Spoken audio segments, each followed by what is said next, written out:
That's right. And welcome back to the 12th man. Delighted to be joined by Christopher Barnaby. It's our 30th episode and our first live show. So excited to do it. I'm excited to have a guest of top quality as well, and yourself, Christy. Former under 18s coach at Institute.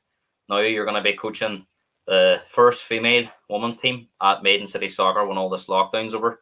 I think the plan I hear is we're going to enter, hoping this year's going to be like a try and get yourself sorted, and then you're going to try and go for the league the following season. So, do you want to speak a wee bit about it before we get into the Premier League stuff? Well, it was good to be back on it. As you say, the first live one, so it's good to see you again. This say, look, over at Maiden City now, and we're setting up like a whole gears project. Right from the under fives, hopefully the whole way up to the senior level as well. Nothing's been announced so far, but it's definitely going to happen. We're waiting for the lockdown. They left. But I'd advise everybody, if there's scared listening, doesn't matter what age you are, if you know anybody, get them registered. Give a text to me or Gary, or look, keep an eye on the Main City page. Like, there's big stuff coming for the club ahead. Like, definitely, it's a great project. It's a great project, and it's something that's needed. It's something that's needed within the club, not just in Derry as well. Like, I would have a passion for Gears football when we were playing and stuff like so. But it's hopefully this is the start of it for Maiden City, especially. When I heard about it, I thought it was a great project. It's not often that you hear about things like this. Especially around females. Yep. We've obviously heard. Obviously, last night there was a big show on TV about diversity and stuff, and it is great to see. It is great to see that there's going to be an R option now, because you obviously have Derry City, you have Science Plus, but you've got Maiden City now are going to go that way, and I'm sure it's going to encourage a lot more clubs as well. And in a way, it's similar to the show where there's nobody around there, as far as I know, doing something like this. What we're doing now, coming on and chatting about football, Premier League football. There might be people doing other stuff, but again, you want to try and be that voice. You want to try and be that person to give other people a platform, and that's what this is all about. So, Christy, delighted to have you back on. Hopefully the lockdown's lifted and we can get back on the pitch coaching as well. But hopefully. I had Colin Lowe on the show, obviously Maiden City coach during the weekend. Again, this has happened a few times before where we sort of chatted about Ollie, and he's went and pulled the result. But there was a bit of criticism during the week about Ollie. There was. And you sort of thought that he's done a good job, but can he take Man United at that next level? And we've got Man City. I was after that Palace game as well. You sort of think, is this their limit under Ollie? And then you think Manchester Derby coming up. Man City are 21 games. They've won 21 games in a row, and then you think United do not want to be going here, especially the former and Bruno looks shattered. I actually thought City were going to win, not comfortably, but I thought they would be far too strong for United. But United really turned up, and I was so surprised by the style of play, by the way they approached the game. Did it take you back? Took me back. I was like smack that man up a face. I saw what is going on. Like, we started early, as I said. I think the penalty in itself helped us start even better. But even after the penalty, for the next 15-20 minutes, we were set to go at them. I think every United fan sort of expected, right, we'll sit back, absorb some pressure, see how it goes on, then go on the counter attack, just to stand away. It seems to be under Ollie at the minute, like. But we went the opposite. We went at them. It nearly reminds you of that PSG game 2 years ago when we went at PSG nice and early. We got an early goal, and that set the outset for the whole game. So it was definitely different tactics by Ollie this time around. Something I don't think we've seen much of. We can nearly predict how United's going to go out and play. Never mind certain team. Like, you like to see that in the manager being able to predict a starting team, but the way we went out in the outset was just different, and it was good to see from my perspective, and probably all the United fans as well. But the penalty definitely had no place in the game. Obviously, there's been a lot of criticism about Ollie about the way they approached the big games this year. They hadn't won a big game, only one goal. It was a penalty against Spurs. Do you think it was more a case of he was forced and they doing something different? Or do you think he deserves massive credit because, of all teams, they try something different and Man City away? It's a hard one to put your finger on, really, because there was always the big talk about United themselves. We also had Chelsea last week, and that was boring to watch. Then you had another follow up and all about Palace, and that was boring to watch as well. But there was talk about that, and then there was talk about Bruno performing on the big stage as well. So all week there wasn't just on Ali, it was on Bruno as well against the big teams. So Yeah. you might be right what you're saying, that he's right. Well, I'm going to try something different, and if it goes the wrong way, then they can't say anything because I've tried something different. And if it goes the right way, I'm a savior. My tactics have worked. And it's went the right way for him, which is good to see. Because even if you look in the start of the second half, we started with high pressure as well. So it's obviously something they've worked on the last week or the last couple of days. Before the City game, which is something the team like Manchester United should lead with anyway. It doesn't matter if you're playing a big team or one of the lower teams. We should just be leading with high pressure because it's how you get early goals. That's how I would lead if I was leading a team out when I was at the Street 18s. The first 15 minutes, I had them boys press, and you're insane amount of goals that you get. Now, okay, United got a penalty, but that's because all our players were crowded in the one weak spot. That's what you get for Jesus trying to defend as well. But all around that, it was good to see. I thought it was very brave to go, regardless of results, maybe not going from over the last few weeks, and you could say about not scoring the big games. I thought it was very brave to go to try something different. Man City, a team that's won 21 games in a row, and one thing we talked about on Friday, me, Brandy, and Jamie, was that City had that fear factor back. Nobody wants to play them. Everyone's sort of sitting off them, respect them quite a lot. And I thought that's one thing that United didn't do. They didn't respect them. They just treated them like an our team. And they said, we're Man United, we're going to play our way. They pressed them from the front, and they forced them on the mistakes. And tactically as well, I thought something they did really, really well was City's fullbacks are very important to how they play. First 15 minutes, they couldn't get out. They couldn't really get the fullbacks up the pitch. I think Gary Neville spoke about it in commentary. Cancelo and Zinchenko are a big part of, or I know all our players play at left back as well, but Cancelo's usually always plays. But them two fullbacks are vital to the way City play because they play as inside fullbacks and they be almost like midfielders and they create. And they allow the likes of the front three to get wide and, stretch the team. So I thought they nullified that threat really, really well. It was never going to last for any minutes. City were always going to have spells in the game. They did have the odd chance here and there. That's going to happen. You're playing against a top quality team. But, the way United started the first half, the way they controlled the game, I thought at times, they borrowed 10 minutes in the first half. I thought they controlled City.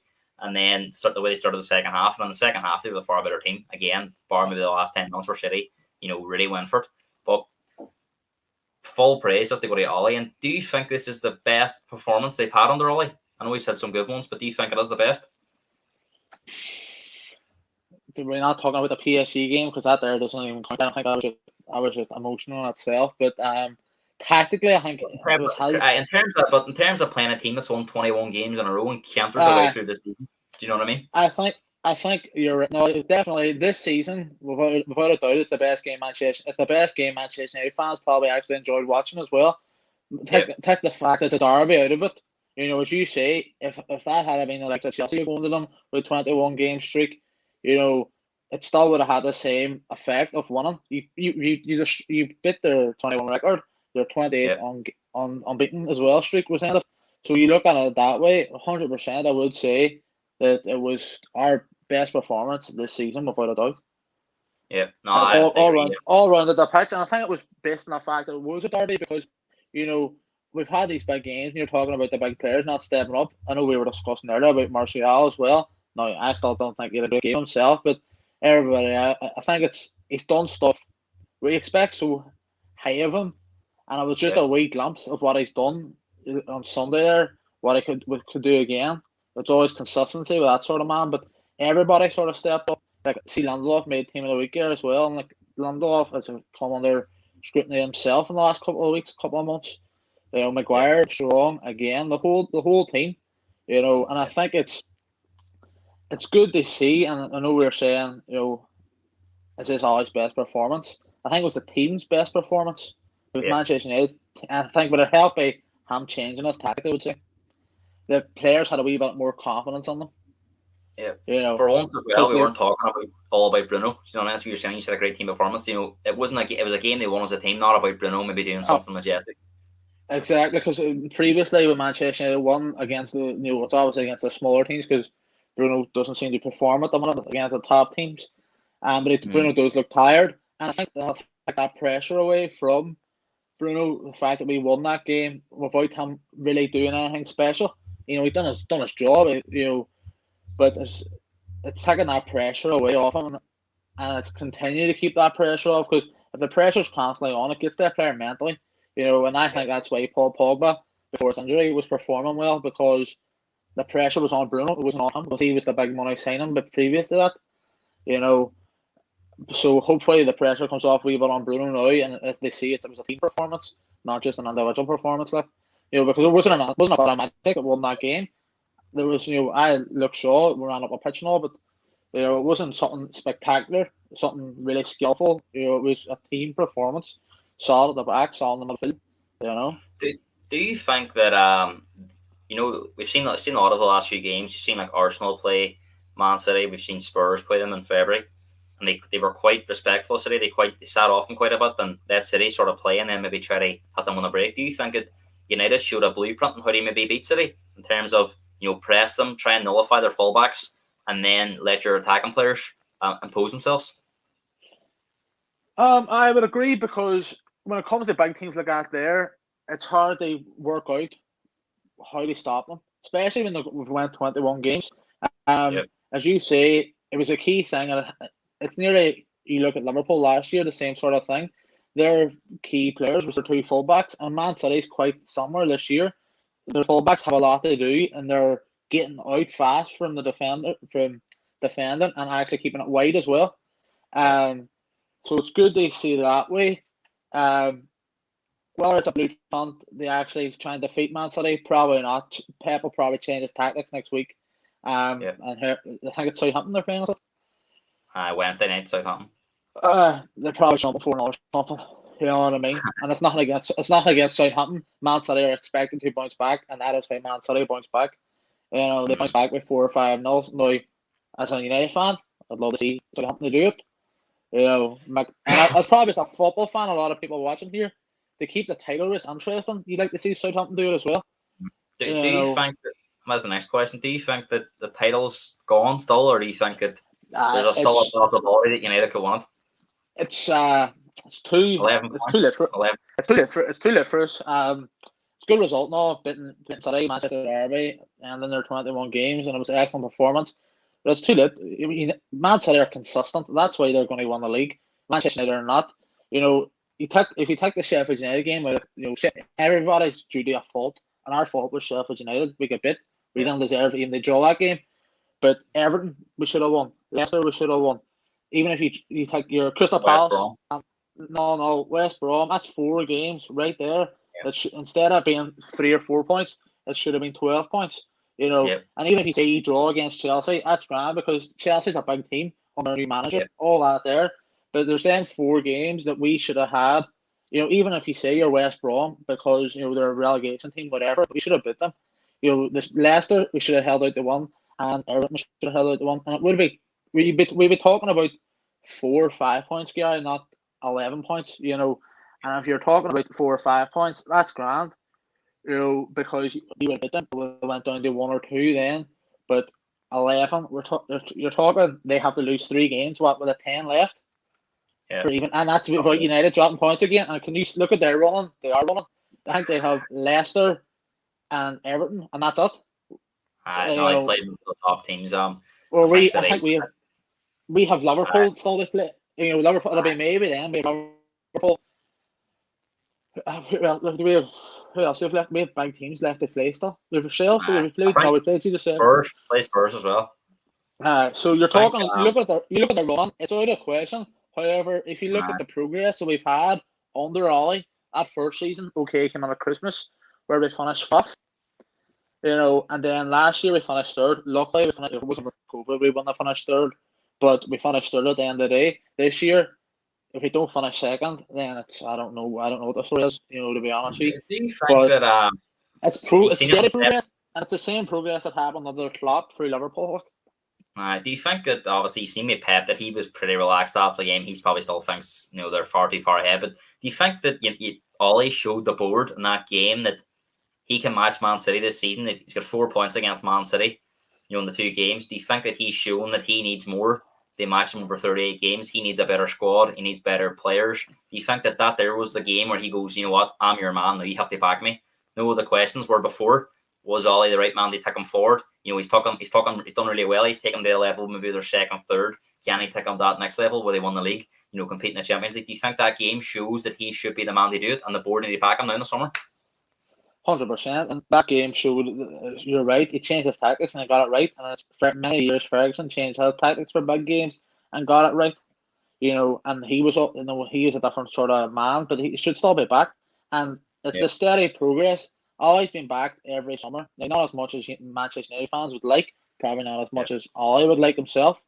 But the steady progress over the last 2 years shows, and especially that game, that he should be back further. Where exactly he needs to be back is a different question. He's going to be given the money, but how much? Manchester United is going to give him 200 million, but in today's market, that's only 2 players. No, and is Manchester United 2 players away from winning the league? No, we're 4 or 5 you look at Man City's squad, and they've got about 16 or 17 top class players, and that's the difference, isn't it? United's bench Man City's bench would beat the majority of the teams in the league. You know what I mean? You can take out the whatever it is on the bench and put it on the starting team, and it's still be strong enough. Go on ahead. No, what do you think now? They're second in the league, right? And should finish second. I know Chelsea's finishing pretty strong. They could possibly push you for that second spot. But do you think that second's enough this season? Do you think that would be success? Or do you think he needs to win a trophy as well this season? But he's got they're favourites in the Europa League. The teams left on it, they're going to be the favourites. And they've also got the FA Cup as well. He needs to win a trophy for himself as a manager, not just as Manchester United. For himself as a manager, we're talking there about success. He's changed from fifth, third, hopefully second this season. Second's good. We've challenged for the majority part of the season. Some hiccups along the way. As I said the last time I was on the show, the fact that Manchester United were challenging the Christmas is a success for me for based on the last 7 years. So yes, that's all good and well. However, it was coming if you look at the steady fifth, third. We had the challenge this season. However, silverware has to happen. And it can't, even if we went to the final and we beat in the final, that's a progress in the fact that look at the semi-finals we've lost. But he needs silverware, and I think it would give himself a wee bit of breathing room, because if we look on the next season and say we have a bad start this season and by Christmas we're sitting fourth instead of challenging for the title, that silverware is will gain another month, 6 weeks. But if he has no silverware behind him this year, then come Christmas and that pressure's fully built on us as well. You only have to look at Arteta at Arsenal. That FA Cup's given him a lot of leeway, because he's won a trophy, even if they've had a poor season. So you think if Ollie does get a trophy this year, as you say, it gives him a lot of breathing space. There's not that question mark over him. He hasn't won a trophy United. Do you know what I mean? Because exactly, it's true. But then you look back at Mourinho. It's the same sort of thing with him with the Europa League. Give him that breathing room when we won in 2017. You know what I mean? The Europa League, and then it's the FA Cup the year after. Yeah. Them 2 trophies. It's the same as yourself. He needs to win this year as well with Spurs. Definitely. Otherwise, come Christmas time, he'll be under pressure if Spurs aren't performing at the start of the season. But if they want a trophy this year, guy, he's getting to the other side of Christmas. You always look at Christmas at this time of year for big managers. If they're still in the job by March or April, they'll be back over the summer. And if they're not performing by Christmas, they're gone. The only manager in the past that's changed is Moyes. But Moyes wasn't a big manager. It was just anybody at that stage would have got sacked with. But I will be back this year. Ideally, another centre half. Preferably a centre midfielder, because more likely we're going to lose Paul Pogba. I say it now, Paul Pogba with the player of the tournament in the Euros, without a doubt. See if he's not backed, Christy, right? See if he's not backed and he gets maybe the odd B player here and there. They don't spend a lot of money in the summer. I actually personally think they will. They have to now. He's proved that he should get the back, and I think they will. But say they don't, and they say maybe do an Cavani deal where it's a stopgap, maybe from a midfielder or defender, for example, and it goes on with pretty much the same team next year, and things don't go well. Do you think, in a way, that the board have to take responsibility, and if Ollie will get criticised unfairly?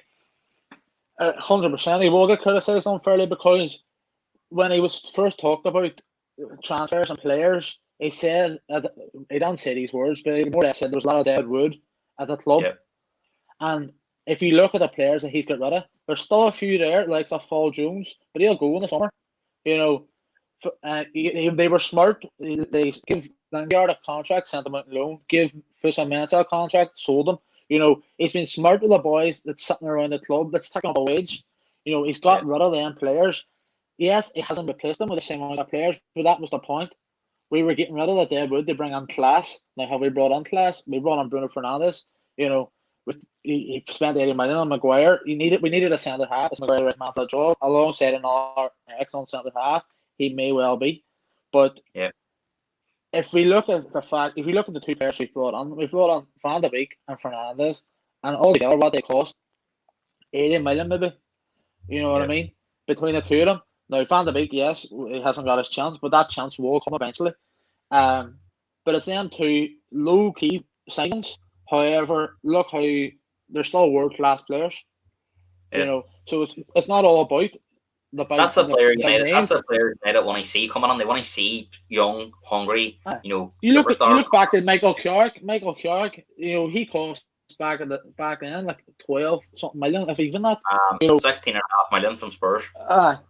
You know, and that's the same sort of players that you need in your squad. They're one, a squad player, and two, they'll do the job that you need. You know, and it's like Spurs as well. Spurs were always renowned for in everything for signing boys on really cheap money, but it's them cheap money that actually them players actually done a better job than your big money signings. You know, because them boys want to play for the club. Do you think they've got a potential, say, superstar, but a potential almost like a Michael Carrick type of player in McTominay? Do you think he could be a real future leader? He's a great on the ball. He's a good defensively. McTominay's an excellent player. And I've said it since he came through. Well, not you can ask the few of my mates, like it's nothing. I'm not talking out of place, like 100%. And I back him fully. I thought when the armband was up for a question, it was always Maguire De Gea. You know, that was always the question. And a few boys, he's too young, he's barely played. But look at the leadership and all the clips that you see through the social media of him leading and talking to the team. Even when we beat Southampton 9-0, he wanted to go for 10. You know what I mean? Yeah. And that's the sort of player that you want. I think he's an excellent player, and he's versatile too. Because at the end of the day, he plays centre half for Scotland. When he plays for Scotland, he plays centre half. You know, and there was always that question when he wasn't a couple of bad games. Right? Will they try and put him on the centre half? But he does an excellent game. It's the fact that always changes his midfield. That's something about him. But in the big games, he always comes back to Intu. He always comes back to Fred McTominay, and that's from PSG. They had the game of their lives that night. But in the big games, he always comes back to that. Scott McTominay, as you say, is a player. He's that first player that you can look at and say, since Paul Scholes and Michael Clark, you could see that player playing for Manchester United for the next 10 years. You know, we've had a lot of players in the past come through, like Tom Cleverley and that sort of players. But it's them sort of boy. It's like McTominay. It's the boys that you need in that midfield that wants to play for Manchester United. You know. Do you think that they are approaching that crossroads now in the summer, United, where if they want to be do they want to be a top 4 team and just sort of maybe do the odd deal here and there, or do they want to become the title winning teams of before, where they have to go and spend big, even they're going to have to gamble. Maybe if they might have to spend a bit more money than they want, but if they're going to bridge that gap to Man City, and it is a big gap still, in my opinion, over 38 games, they're going to have to spend money and they're going to have to get top class players in, and they're going to have to convince them that this is the place to be. Can they do that? Do you think? I looked at the summer, Gary, when I know he's gone now, Frank Lampard, but there's all these big players linked to all these different clubs.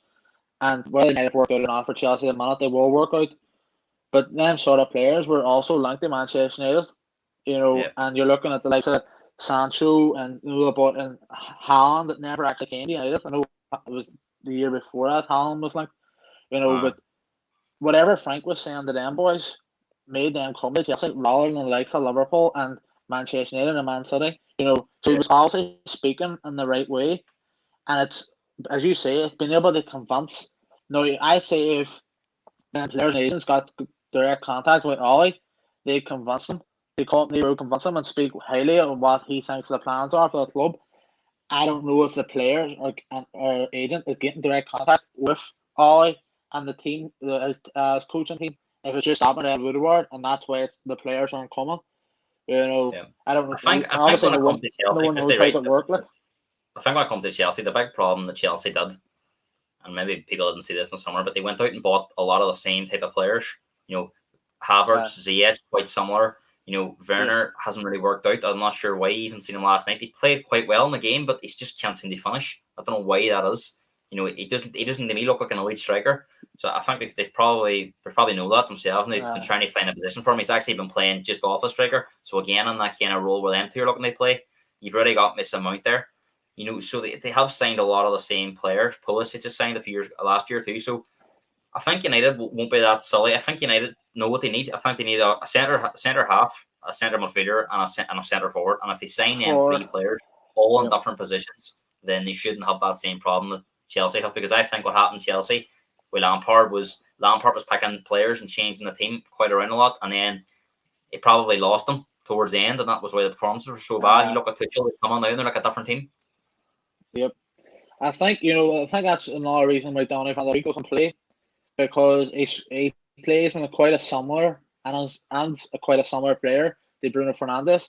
There's always United fans, and I'd be one of them to say, like the Crystal Palace game, I know he wasn't fit, but why not play him in centre mid instead of playing two CDMs and Fred and McTominay or Fred and Matic? Why not play him in centre mid? But it's because his natural position is Bruno Fernandes' position, and it's one of them ones. I don't think I wanted Van der Beek. I think he wanted Grealish. Grealish, okay, plays with Bruno was too, but he can play out wide as well. He wanted Grealish and Madison, and Madison would have been an excellent cover alongside Fernandes. Or he can play out wide as well. But the thing with Van der Beek is he's coming to a new league and all that, and he's not getting this opportunity. But you can't blame Ollie either, because of the fact how Bruno's been so key for United, and that's the difference with Chelsea. It's because no player has been outstanding for Chelsea in the positions that they've signed. Because if they were, Frank would have given them a regular starting position. Even his boy Mason Mount still wasn't constantly performing, so that's why he was constantly chopping changing between Havertz, and obviously CH had a bad start because of his injuries and stuff like. But they haven't stood out, and that's why they don't get the regular. They don't get their regular positions, regular performances in the regular positions, because they're not performing, and that's why. That's the difference with Fernandes and Van der Beek and the likes of the Chelsea team as well. And that's probably what Klopp did at the weekend. He was fed up with the likes of Mane and Salah not performing, so he thought, see you after. You know what I mean? Probably too late for Klopp. I think just on, we're going to get the Klopp in the whole minute, but I think just on, you mentioned Grealish there, I'm a massive fan of him. I think he's top quality player. I think he's world class, or if he's not world class, he's got the potential to be world class. But I think the issue is he's been linked with so many moves, right? I think if you go back 2 or 3 years ago, Spurs were going to had him for 15 million. They wouldn't pay it. That's right. Think about United last year. I think around 50 million. They said too much. I think the issue people have realised now is going to cost about 100 million to sign, and I think the teams are maybe now teams are probably more convinced on him that they might want to spend that kind of money, and they would be prepared to shell 80 or 90 million bucks. But the problem is with COVID, teams aren't going to have the money to do it, and I think Grealish is going to be very similar to Harry Kane in terms. Even if he wants to move on, it's going to be very difficult to get him. I think you're all right with Grealish. I think what happened was obviously last year was his first season in the Premier League, wasn't it? Under Villa. Yeah. And, it's his first season back from when he left. First season back. That first season is such a high profile. He's the main man, boy. I think the problem with him is Villa had a good he was a Manchester United player for £50 million. But Villa stayed up and he was a £90 million player, and Manchester United did not want to spend £90 million on Jack Grealish. As you say, he had a good season last year. He's having a better season this year, unfortunately, with injuries at the minute. And if he comes back sooner rather than later, Villa will stay where they are. They'll stay where they are. As you say, it's the same situation as Harry Kane. Anybody would love to sell buy Harry Kane. It just costs me much money. Yeah. If Harry Kane's who? Go ahead. If Harry Kane, he's a £250 million player based on the fact of his goal scoring record and his English, and number 9s are hard to get at the minute. What's Jack Grealish? I wouldn't pay any more than £70 million for Jack Grealish a month.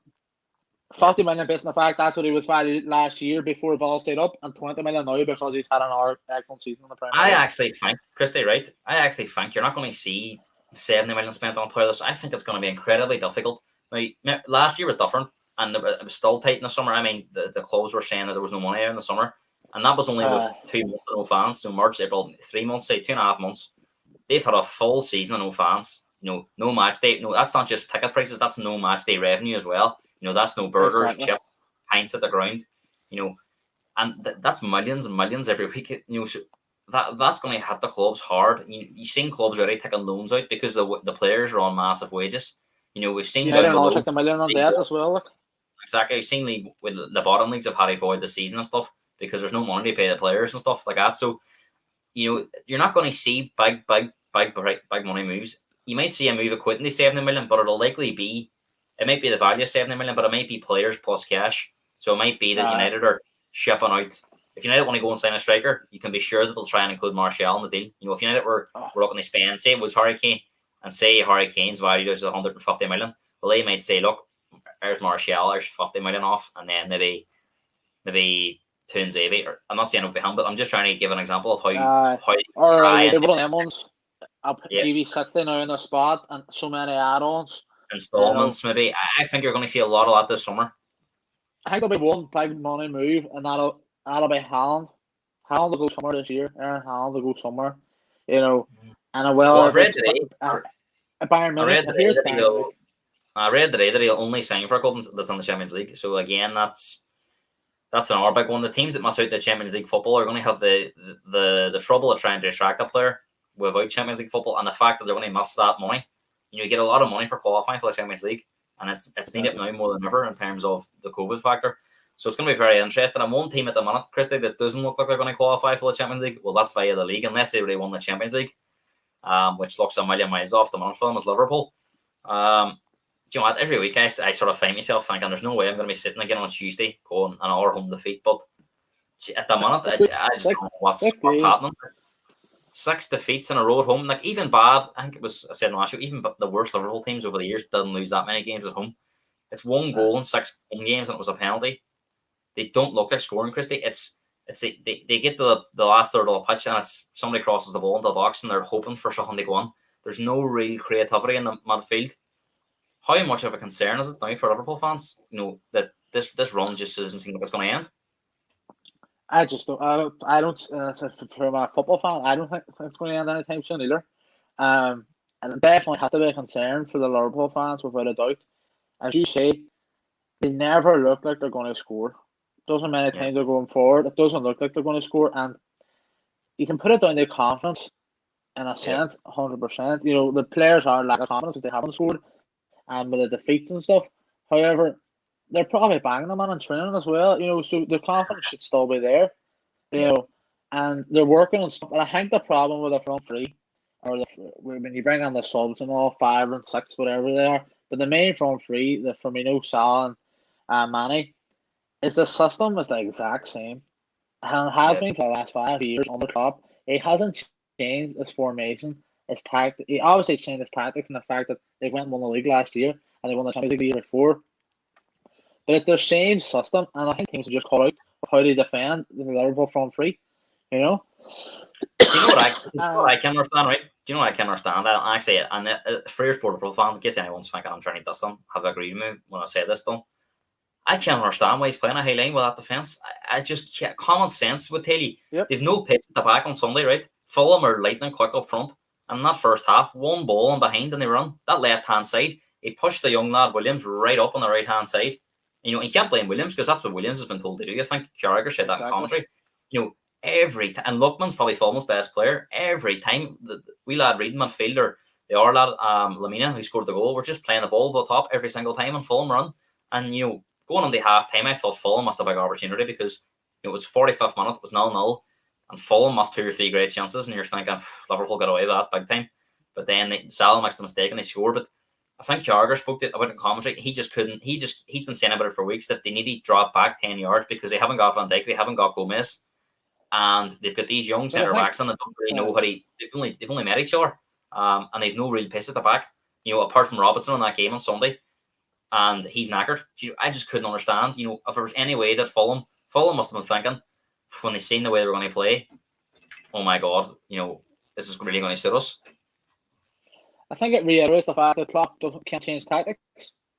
Yeah. He can't change how his team performs because, as Carragher said, as you were saying yourself, such young and inexperienced centre halves and the defence are constantly changing. Why not drop back 10 yards and allow yourself that better briefing room? They Yep. absorb the attack that's going on. Why play such a high line? And if they, and if they did that, they might not, they might not be conceding so many chances. But Yep. I agree, that's the problem. If he changes the way his team goes out and plays, then the performance, the front line might also change as well. Everybody's doing these injuries and stuff as well with the Liverpool players, but that doesn't affect on how they attack. It only affects how you defend, and they're defending like that, as we say, because of their high line. And if they change their high line, maybe then they would not concede as much. They maybe concede as many chances. The defense would get a bit of confidence because it only takes that defense, that young defense, 2 games with clean sheets with like 4 or 5 goal clearances or what blocks to give them confidence on their play. And that's the way I would look at it. But it comes Christy, back down to you've coached it, right? You've coached at a higher level than me in terms of you've been working with under 18s and stuff, and it's a lot more tactical. I only coach young kids and stuff, so it's not as tactical and stuff. You might do the hobby thing here and there, but it's not a big thing. But you've won a game, say, right? Or won 2 or 3 games in a row with a system, right? Is it very easy to get caught up in it and maybe thinking that you should do it all the time? Do you think that because Klopp's won the Champions League and the Premier League playing this way, that it's very difficult for him, even when it's going wrong, for him to change? Do you find that as a coach, it can be difficult to change? And sometimes do you think you're blinded by it in terms that everyone else can see it, but you're persistent with it? a coach has a certain set of play and a certain formation they want to go under. We've seen the success with a 3-5-2 with Van Gaal. He came on to try and play at United, and it didn't work. And he continued to try and play it. And as what you're saying with Klopp, he did the same formation and the same sort of tactics when he first had Dortmund and brought Dortmund up, and then it came to a null as well. Maybe we're seeing this null now with Liverpool, and it's time for Klopp to move on.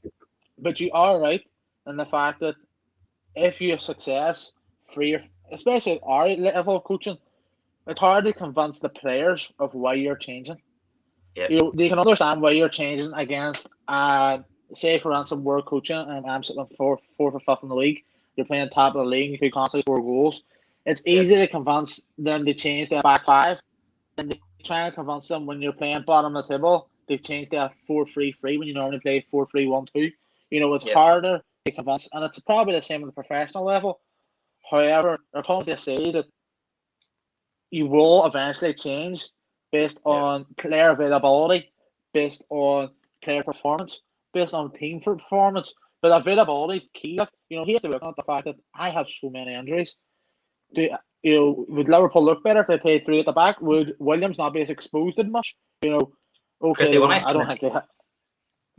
team on Sunday, and I seen the 7 changes, I was thinking he's going to change it. He's changed the players and the personnel. He's going to change the tactics. But the problem he did was he changed the players and played the same way, and it was a weaker Liverpool team than the one they have available. I know they've got injuries, but they didn't give Fulham respect either.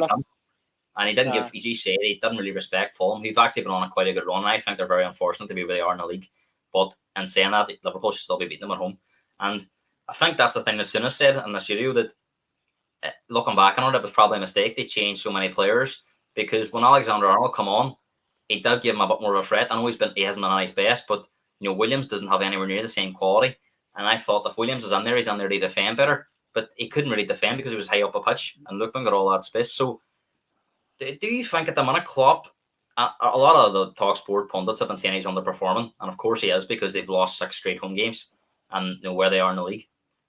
But do you think at the moment he's completely lost in the situation, and that you look at his post-match interviews and his body language? Do you think that he has any answers at the moment to how to stop this rot? He's the fluid. When I was on last time, we were talking about Mourinho being the fluid and the way he looked in post-match interviews and stuff. Mourinho's changed, because Spurs have changed. We're probably talking about Spurs later on, but Klopp has no answers, and I can guarantee if you bring back, 6, 7 years ago now since he's been at Dortmund, he had the same body language when he left Dortmund initially. based on the fact they had no answers then for Dortmund. Dortmund had their success under him as well. They reached their finals, they won the league and all that there, correct? But it's the same thing. Teams have figured out his tactics, and he can't.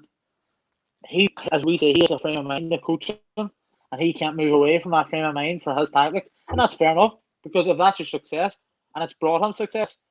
Yep. But I think, from my point of view, and obviously United through and through, for Liverpool to succeed further, Klopp either has to change his approach to coaching and managing, or Liverpool need a new manager. I think it's going to be the latter. I think Klopp will leave eventually. Whether it's going to be he's going to go himself in another summer, and if he goes in another summer, Liverpool won't be back. Liverpool are renowned for not spending money. They're renowned for not giving big contracts, and as we just touched upon, they're not going to make the Champions League. They're not going to win the league. The only source of outside income this year, added on top, is going to be if they won the Champions League. Because look, imagine all the teams below them won their game in hand. Liverpool end up 10th. It's not that big of money for a. And it's just a thing. People are talking, all the Liverpool fans that are still backing him, and I can understand that. You know what I mean? It's very difficult to get away from the fact he's had so much success there. But people are talking already about next season. People are forgetting there's still 10 games now left and league left. If they really lose and lose and lose, and maybe lose another 6 or 7 games between now and the end of the season, they go to the Champions League. I don't think there's going to be a next season unless this form turns around. I don't think that a lot of fans remember the good times, right? The board won't. The board will say thank you, and that's because they'll be looking about the future. They'll think now, is Klopp the right man to take us forward in terms of, if he's not going to change his system, we're going to have to change 6 or 7 players because the players they have there probably can't do his style anymore. The pressing from the front, Salah, Mane, and Firmino are nearly 30. Thiago's 30, the board in his 30s, Numbers in his 30s. The back, Van Dijk's only come back from his injury. He probably won't be able to play in that high line because an ACL injury probably lose a bit of pace. So it's going to be very difficult. I think unless Klopp's going to change, Liverpool are going to be looking at possibly changing that whole team around. And I don't think that Liverpool are going to be in that. Liverpool are very much a self-sustaining model where they're a sell-they-buy club. And I don't think the owners are going to provide them with loads and loads of cash to do it. No, they're not going to provide them with very little money in the summer. If he stays on in the summer, they'll have very little money. And as you say, it's all we look at Zidane, the year Zidane won the Champions League and still got kicked out of Real Madrid, but it's based on the fact that if Klopp somehow wants the Champions League with Liverpool, and it could happen because it's all about there and then the games. Like it's happened before. It could happen. But is that going to be enough to save his job if they finish 10th or 11th in the league? If they lose another 4 or 5 games, I think the Champions League. To be fair, I think if they won that would because would paper over a lot of the cracks. Yes, if they start the season early. That would give him the summer. That would give him the summer. It would give him the Christmas. It would give him a wee bit of signing. However, is that what you want? Quick fast won the Champions League. This blame of Van Dijk's out injured, we have all these injuries. Did Van Dijk won Liverpool the league last year? No, he didn't. He had a lot to play in Liverpool won the league, but he didn't win Liverpool the league. You could say the year before in the Champions League, we had a lot of good blocks, a lot of good passes forward. But he didn't win Liverpool the league last year. He had a big, massive team effort. It was 11 players, plus the subs, the whole squad, Klopp himself. They all played a big part in the league last year. 100%. But you look at this year, Liverpool don't have any issues with their front three. They have not been injured this season. So why are them front three not scoring goals? You could understand if they were leaking goals in the back, 100%. You have everybody injured and you're playing a makeshift back four. But the front three and the boy behind the striker, them 4 or 5 players have not changed this season compared to last season. So what's the problem with Liverpool tonight? And it is Klopp. It's not a player problem. The only thing with a player is they're bored of playing his system for the last 5 years. They want a bit of freshness. Do you think that, see, Alexa, Salah and Mane now, especially Salah, because I think his body language over the last few weeks has been very, very poor, but do you think that some of them players, not all of them, some of them, because it's rarely in a dressing room you're going to have a whole divide, but I'm not saying there is a divide there, and I don't think it's a case of down on tools. I just think, do you think that some of these players are exhausted in Klopp's methods, that they just need a change of voice, they need somebody new to give them different ideas now that they've, I think when you drop to a certain level, right, and Liverpool have really dropped in terms of where they were, it's very difficult to get that back with the same manager and the same players. Usually one has to change, or the manager changes, or the player changes. And we know now in the modern day game what way it usually works. It's very difficult to change 11 players than it is to change, instead of changing one manager. So it's going to be a big thing in the summer. a lot of fans have been talking about next season. I really do think the end of the season is going to impact how it goes, because they need to finish the season. Not saying that they finish like a train, but they need to win at least 5 or 6 games between the end of the season. They can't lose another. They've 10 games left in the league. They can't lose 7 or 8 games. And have them stay on. I just can't see it happen. Not even that, Gary. I think if they're 2-0 up in the Champions League, the 2 goals were gifted to them. Mind you, they were gifted to them. I don't think they'll throw it away. I think they will hold it out. It might be a tight ending, but they will hold it out. If they go to the Champions League in the next round, and if we say Klopp loses another 2 or 3, 4 games, or even if he loses 2, drops points here and there, and they're in the Champions League in the same week, Klopp's gone there and then on the spot. Christy, I think you make a good point, because I think see on Wednesday they're 2-0 up. See if they don't get through that tie, I think it's going to be extremely difficult, because for him to stay on it and the board, because they'll be thinking, well, 2-0 up, but 2-0 up here against Leipzig, you only have to hold out the draw, or even you can afford to concede 1 goal, and still go through. And then the overall league form, since Christmas, the 6 home defeats in a row, the lack of goals, there's not many positives there. And then they play Wolves on Monday, and then there's a 3-week break, but they've international break, plus Liverpool don't play the week after because the FA Cup's on, and there's teams that are playing, but Liverpool ain't playing, so they'd actually have 3 weeks. I think in them 3 weeks there will be massive discussions about maybe somebody coming. That's usually when the managers. That's usually when the managers get sacked. It's always they either at the start of the season. There's always that September international break. They don't get sacked then because it's too early. They normally get sacked around Christmas. And not sacked at Christmas, it'll be the New Year very early in January, and the next sacking is always that international break. And especially if they come back from that international break, they might be all right. We'll let them. Fresh head. They've all got a break from away from each other, the whole lot, and they come back, and there's still 2 or 3 defeats on there. It will be. It's a big time for Klopp. We say Liverpool's a team that bounce back. 100%. The players, the abilities are there. There was always that question: Salah wouldn't leave, or Mane wouldn't leave for Barcelona or Real Madrid. Barcelona or Real Madrid coming in for Mane or Salah this year, they're gone because they want to change. They want to change the scenery. They wouldn't have went last year because they won the league. But after this year, they would. And that is the truth. And it's them sort of players that will move on. Like Genie Wijnaldum, he's gone. He's gonna go. So that's one player they're going to have to try and replace. Thiago, man, for the job doesn't look at the minute. Like this class is there, 100%. I would have taken Man United years ago. Like, but you're looking at it now. It was because of the confidence the whole team's doing or whatever. But it's a big couple of weeks for Klopp in itself. And a big couple of weeks for Liverpool, but I think it's even bigger for Klopp as a Liverpool manager. Like, I think he could be, I think he could be gone. It could be gone. Last question on it. Do you think he'll be in charge for the first game of next season? No. Right. I don't think. I think the next few weeks is going to be key. I don't think Liverpool will keep him in charge if this form continues between now and May. I don't think, and people might think, he's football owners are different. The board will be different. They'll not see. They will have a connection with Klopp. You saw it at Spurs, Pochettino, and you've seen it at clubs. With Mourinho won Chelsea the league twice, and he won the first time. He won twice, and then they come back and won it again. And he was sacked both times. It has happened before. Ranieri sacked by Leicester the year after winning the league. It does happen. But the board will not have the same affection the fans do for the manager, and they'll think about the future of Liverpool. They'll not think about the past. They'll obviously say thank you for everything you've done for us, but we need to change. Okay. And we need, and that'll be the way it goes. And you look at the fans will love the next manager. That's the thing. The fans will love the next manager by the Christmas. The Christmas is in charge. The way football unfortunately.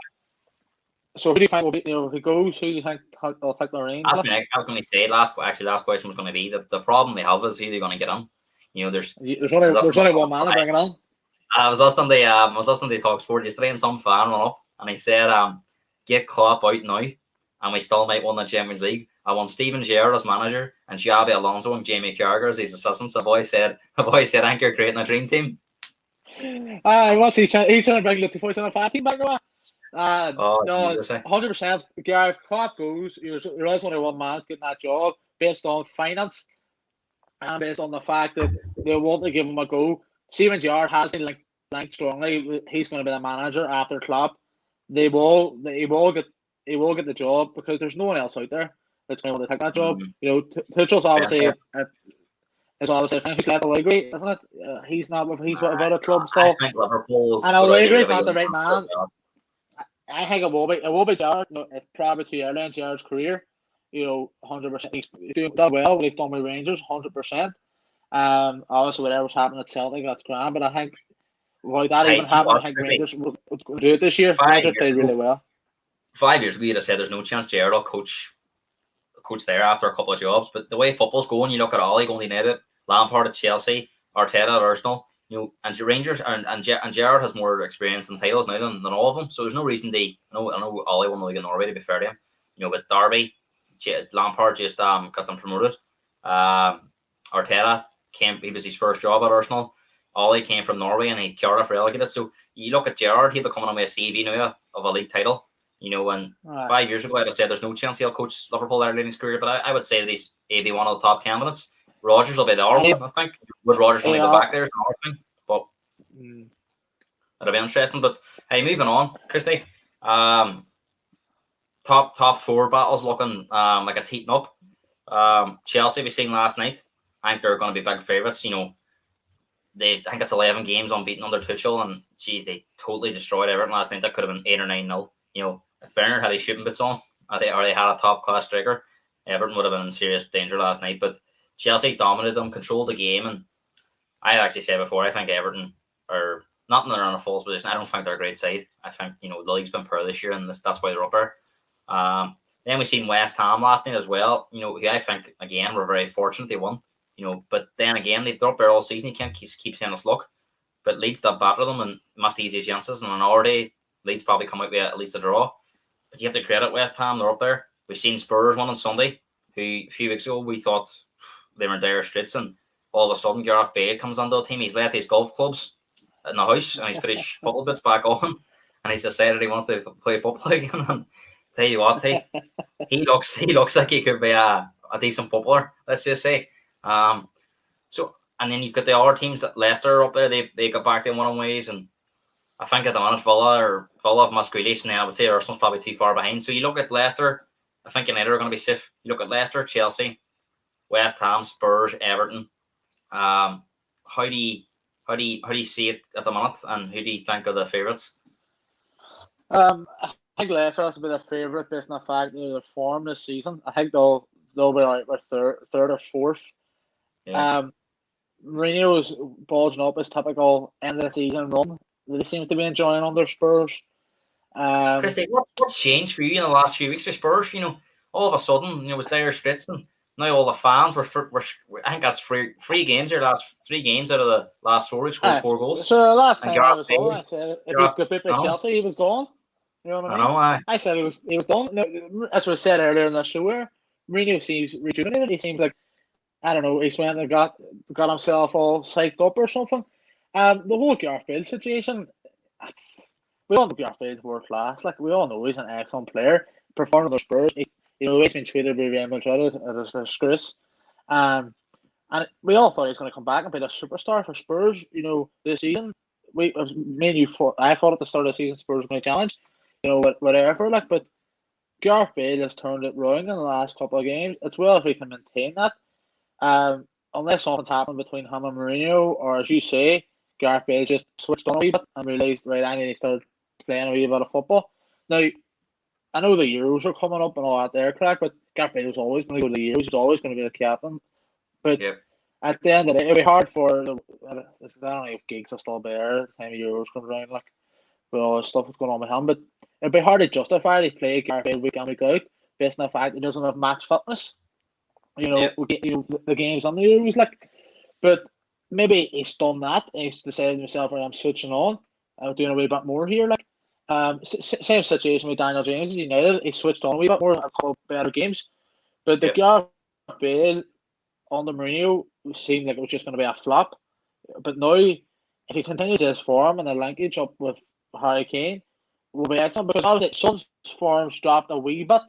You know, he hasn't scored as many in the last couple of weeks, but it doesn't matter. To be fair to him, I think he's been chopping on with assists, but as you say, the goals haven't been there. If you look at the assists even at the weekend, he was in there for one, and maybe two, but like, as you say, it's just a score, but it's assists have been there. Like, but Spurs should be back. Like, they seem to be performing, and if they can get a run of games, like it's mad, Christy, right? Because a few weeks ago, you looked at the body language of the players, and you looked at Mourinho himself.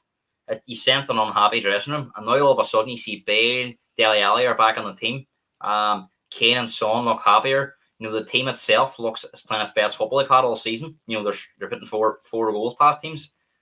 Do you think bringing Bale back is just in a way it's give the whole team a lift? Because as you say, all right, he's probably not the player he was 3 years ago, but that's not to say he's not still as you said, a world class player. Do you think bringing a player like Adam that's been on the sidelines on the team just gives everyone a lift? But is it Bale or is it Dele Alli's sort of charisma and attitude he has around the change room? Because Dele Alli was always thinking, as from day dot with Mourinho through the Amazon film, he thought they had an excellent relationship.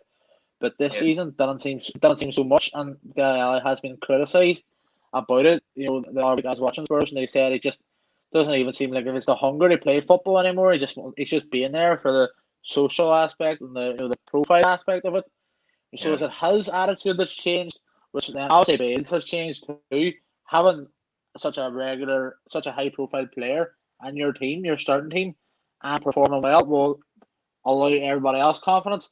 But is it his confidence around the change room, his bubbly? We see him through, not just through the documentary, through social media, through the Sky Sports News or whatever. He has a bubbly attitude and personality. So is it his?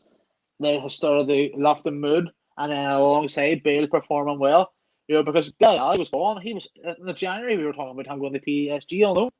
Yeah, there's no way it's happen. And as you say, as you're posting on Facebook the other day, the four of them started together, the five of them started together. It's the first time. Well, I think as a manager, Christy, when you've got talent, right, you have to find a way of getting them onto the team and playing together. And that's what Mourinho's done to his credit over the last few games. Now, whether or not he's been forced to do it in terms of what he was doing wasn't working, he had to find a way to at least get the Spurs fans back on side. And I have to say that, I always said I wanted to judge him at the end of the season, but a lot of the Mourinho outs that I know have already said that if this continues, they're going to be happy. So it is funny how things can change, but will he stay consistent, Christy? That's the big thing. When it gets to the Spurs, they've had to make up all these points, and they've got themselves on a fighting chance now, the top four. They're still in the Europa League. Will we see Mourinho stick to this style of play, or if it gets to the crunch, will he go back to his negative defensive tactics?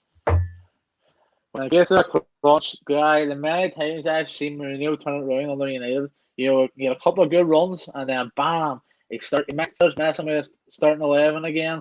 And he just started messing with tactics. It's coming for you, man. It's coming around for you. I've seen it happen personally. This is the thing. This is going to be the big thing for him. If he goes back to that, that'll be it for Spurs fans. They'll not want him anymore. But that'll be it. If he goes back to that defensive and horrible side of football, there's no going back for him now, because I think it's just the fact that you're playing so well. Yeah. You look a better team. The players look like they want to play football again. The players look like they want to play from Mourinho, but it just takes that one game. Defenders do not want to play against a front four like that. They wouldn't want to play against a front four like that. You have to get the best out of them, and the best way to get out of them is playing with. And you go back to we go back to United. Of course, I go back to United, but you go back to the situation on Sunday there. The way I look at it, the last couple of games against the big teams, guy, we've been sitting back. No, bored. We're not going for it. We went for it against Man City, and we won, right? So this is what happen with Spurs. You'll play good football. You'll get a couple of good results. You'll get the momentum going, and then he'll revert back to his old ways against one of the big teams, and then it won't happen. So he'll try and go for it again. He'll try and swap back to his attacking ways. They might win the game or they might draw the game. Then the players' attitude will go, and then he'll go back to his defensive ways, and then it'll be bye Mourinho, because that's what happened at United. Hey, let me tell you, it's a big week for him. It's a big week. Spurs play Arsenal away on Sunday, right? Our Spurs play Arsenal away on Sunday. Northampton Derby. What way is he going to set up? Do you think? Do you think he'll go front foot? The front four will go at Arsenal, or do you think he'll sit back? I think he'll go for it. He will. He will go for it. No, he'll go for it this week. He'll go for it. Last question, right? Do you think? I'm not saying we'll say can first, right? Can Kane and Bale fire Spurs in the top four between now and the end of the season? They can. Right. So Wooly, what's your top 4 prediction? Wally, no, they won't. Right. I So your think top it'll be 4 is Man City top, United second, Leicester and Chelsea. It will be third or fourth between them two. I'm not giving a definite. Chelsea may end up third or whatever. and you I think think Spurs Spurs. will come close, Gary. I think they'll Mm. finish off. I think they'll come close. If they still play the way they're playing the last couple of games, 100%, they'll come close.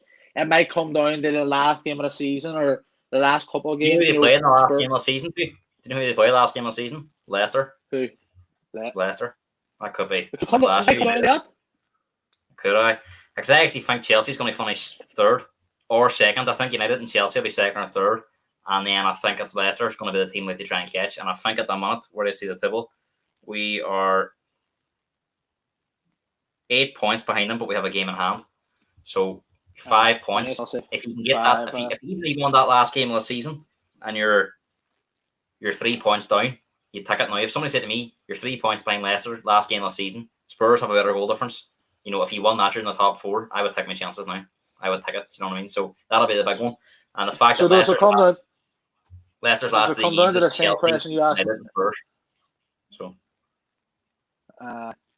that's tough for that. Tough one for them. But there's a come down to the same situation as you asked me about Ollie, and as a top 4, as second enough, like as fourth enough from Mourinho this year. No, well, top 4. I think if you got top 4, I would definitely say that was, I think because of the position he's currently in, because of the position they're currently in, turning it around. I think that team he's got, or maybe not the overall team, but that front 4 he's got, the players he's got, they should be getting top 4 like that team, because it's been such a poor season as well that the other teams have been way off it. But Christy, before we go, we're going to get on the predictions for the Champions League and the Europa League games.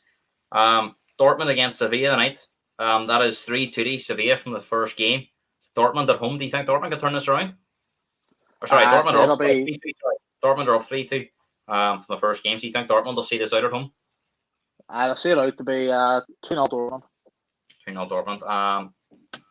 See, I had Josh Boyd on before the first legs, and he actually thought that Sevilla were dark horses because good European pedigree, and they were flying in Spain, and Dortmund weren't on the best of form coming on late. Dortmund, did they draw 2-2 at the weekend with Munich, was it? No, they beat 4-2 end up. 4-2 end up. Well, they were 2 up, weren't they? They're 2 up, and then Rossi scored a hat-trick. I don't know. Dortmund are hitting miss. It depends who what way. If Haaland turns up, and he could fire them over the line. I'm just going to go for a 1-1 draw. So I think they'll just about do enough to get through. I think Sevilla will be a lot better this time round. Juventus against Porto was very interesting because Porto absolutely dominated this. I watched the first game. Porto should be out of sight. They were 2 up, and they really should have been 3 or 4 up, and then Juventus scored it at the end. Juventus is home now. It'll be a different ball game. I think Porto might have missed their opportunity. You think Juventus will turn this around at home? I'll stick with the same one. I think it'll be 3-0. They'll score 3. Juventus will score 3. I'm going to go 2-0 Juventus, and that would be 2-0 Juventus, and that would see them 3. On the Wednesday, great night of football ahead. PSG, Barcelona. I think this tie is all but over. PSG absolutely ran riot in that first leg away from home, 4-1. We've obviously seen a lot of off the pitch stuff with Barcelona recently about the president and stuff. I think Messi's up for the running. Do you know what? I used to love Messi. Great footballer, one of the best we'll ever see. But see, over the last year or two, hey, I got really fed up with all this shit that's going on at Barcelona, and a lot of it is down to him. It's basically a democracy now where he's in charge. Do you know what I mean? How can he be, have such an influence? I know he's a great player. He's been a great player, but even when I have that attitude, I think he's a lot to do with it.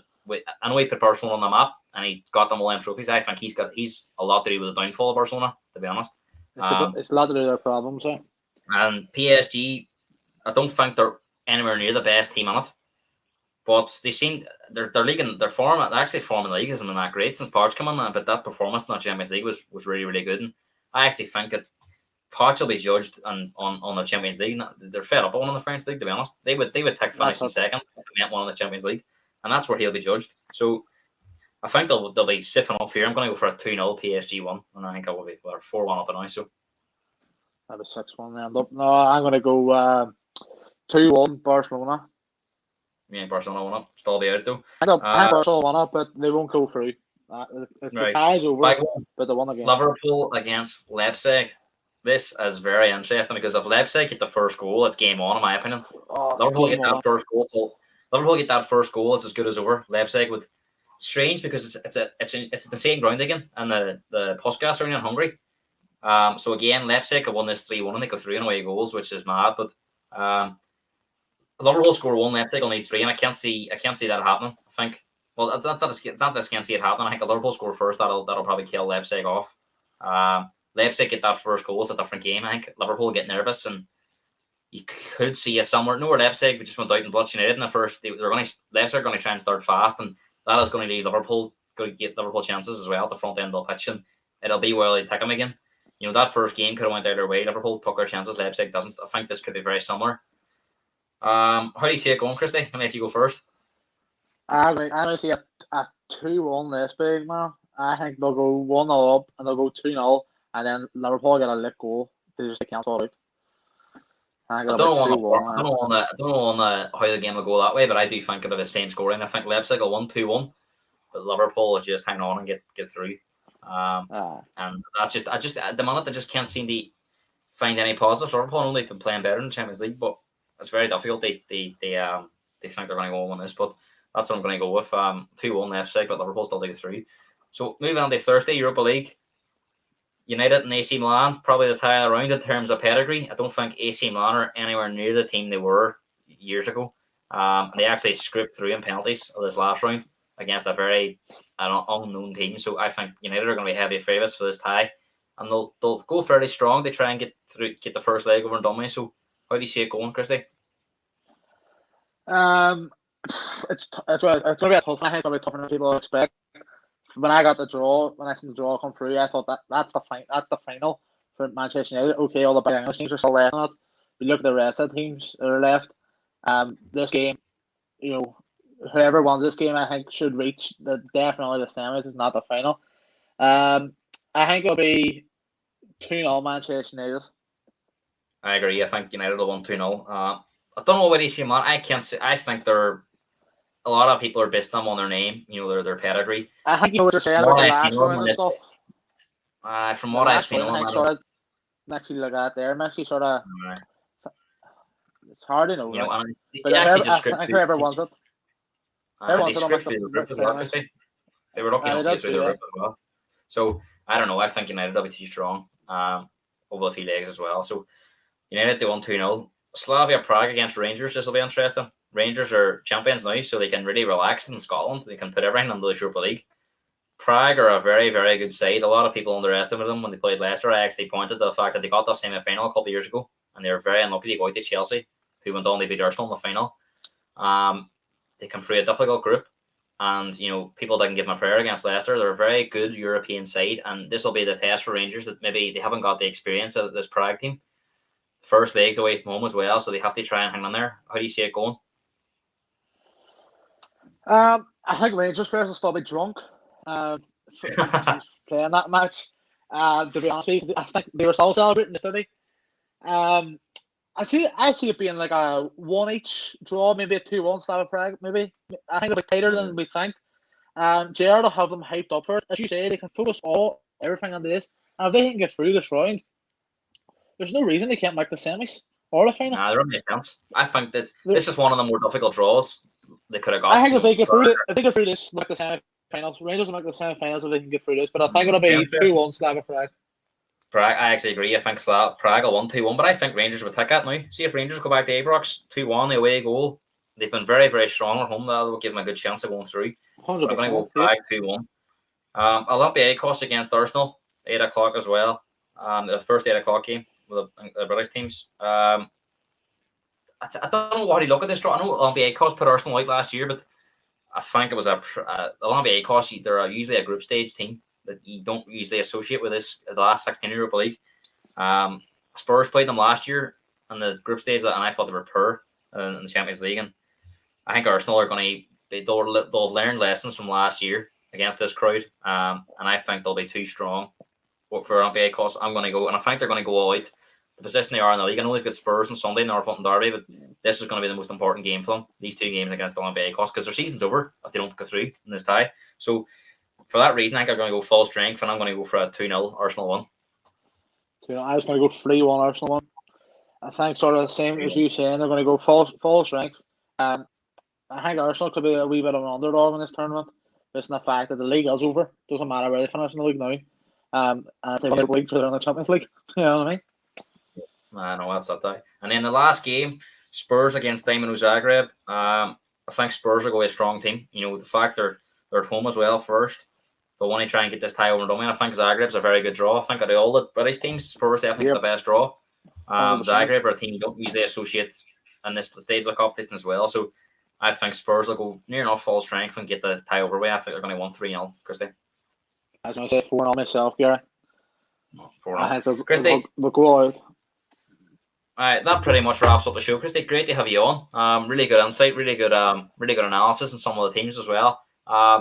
Hopefully, lockdown's near. Lockdown's coming to an end, and we're going to be back on the pitch. I think the review date's 18th of March, so I think we could be, if that passes, we could be back on the pitch as early as the 1st April, and you can start putting the wheels in motion for your females team. So again, folks, we've got the Norfolk and Derby special coming up on Friday. We're going to have Arsenal fans on. Spurs fan on. So again, tune into that. Hoping to go with 7 o'clock Friday night. I'll let you know on Thursday what time we're going for. But again, like, comment, share, subscribe to the YouTube channel. And thanks, Christy, for coming on. And I'll catch up with you soon. No worries, guys. See you out there. Great being on. Thank you, Rob. Good man. See you out there. Yeah, sir.